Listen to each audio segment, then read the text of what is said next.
Hello everyone, my name is Brian Skinner from secretsofsushi.com, and in this video I'm going to talk to you guys about what kind of nori is best used for sushi.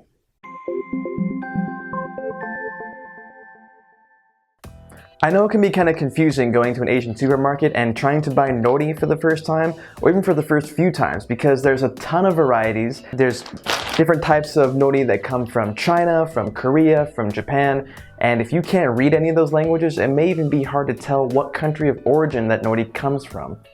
So in this video, I'm going to talk to you guys about how to identify high quality nori, how to know which country it comes from, the color grades of the different types of nori, how to store nori when you're not using it. So the first thing I want to talk about are the different types of nori and the three main countries that nori can come from. So in a few different types, we have flavored nori, which has been lightly seasoned.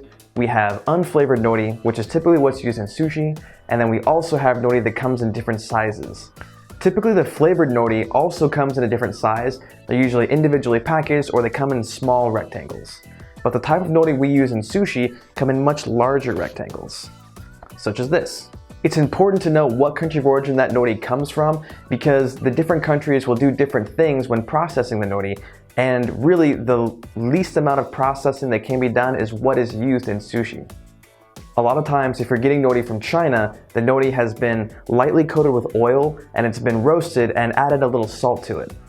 There are, however, some varieties of nori that come from Japan that have been flavored, either with soy sauce or with sometimes even curry powder.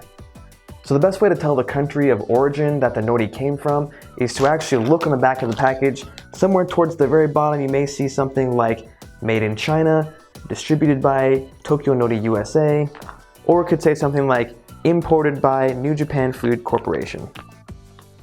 One thing that you should note is that China is the #1 grower of seaweed, but a lot of that seaweed is actually shipped to Japan for processing, and then it's exported from Japan to the international market. So while the back of the packaging may say made in China, if it says distributed from Japan, you can know that the seaweed was grown in China, but then actually processed in Japan and then exported.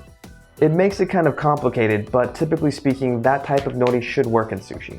But the absolute highest quality sushi nori that you can get is both grown and processed in Japan. The next thing I want to talk to you about are the 6 most important categories of how the quality of nori is graded. Now in Japan, there are over 100 different categories that nori can be graded on, but really that's more for the connoisseur of nori. And for the common folk like you and I'm going to just talk about the first 6 that are the most important to know. And those 6 are touch, smell, bite, color, gloss, and thickness. So the first one is touch. And I have a sheet of nori here for you guys. And I wanted to just kind of describe to you, and hopefully you can kind of see what I'm talking about. But as far as the touch goes, nori should have 2 different sides to it. One of them is going to be glossy and should be extremely smooth to touch. The other one is going to be very rough and textured. Another thing to note about the touch is that whenever you fold the nori, you should hear some crisp crackling sounds. That lets you know that the nori is fresh. The second category is smell.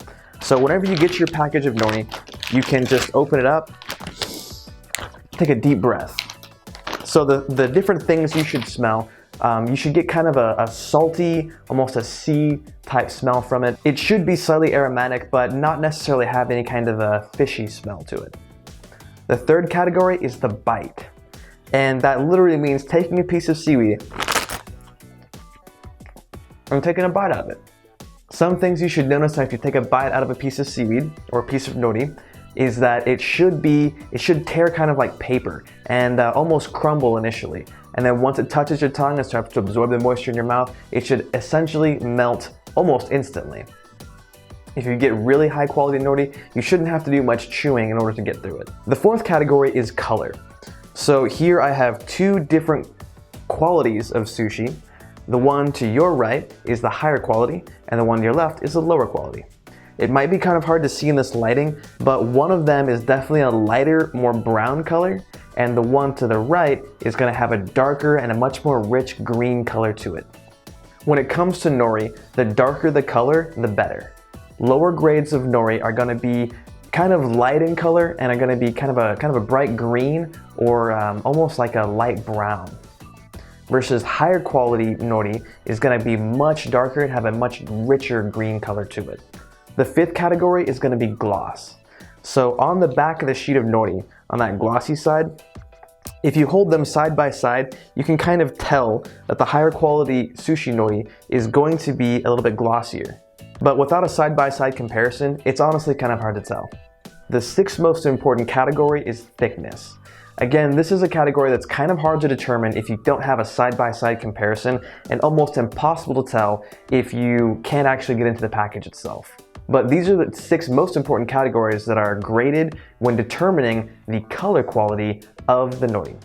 So it's not very commonly known knowledge, but nori packaging actually has a color code associated to it. Going from worst to best, the color qualities are green, blue, silver, and gold. A lot of times, these color qualities are discreetly integrated into the packaging themselves. As you can see here, green and blue. So this one's going to be the higher quality nori, and this one's going to be the lower quality nori. But nowhere else in the packaging is that indicated. Fortunately, the 2 higher qualities of nori will have a distinct label on the front telling you that it is a higher quality nori. A lot of times, the color qualities will be written out or verbally referred to in the Japanese term and not the American term. So for reference, the Japanese word for gold is shin, and the Japanese word for silver is gin. But a lot of the times, the nori packaging can be kind of confusing.